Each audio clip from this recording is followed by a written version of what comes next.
sabos sejarah Ba'adwi alih putra di Adwi kejak lang lorong-lorong nang roba sorah kekalan siro anak gadis umur 17 tahun ditampuh ia babah suami yang umur 70 tahun pajuran tu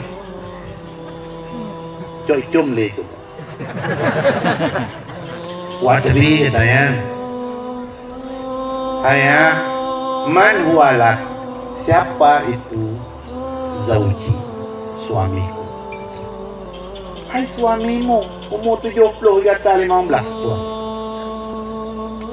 atas birin engkau sabar suami kata sudah bau umur 70 kabeh tanah suami kata hana pui hana ganteng dan karu ibabah sabar karena saya menuntut surga Allah. Surga Allah dibuka untuk dua orang, orang sabar dan orang syukur. Kami berdua lagi cari surga. Caranya, lun mantan gadis dan laga, ingin bersyukur sama surga. Oh iyalah, enak tak syukur. Lun gejuknya suami dari Allah Ta'ala untuk Allah menguji saya. Saya sabar, saya ingin syurga. Tahu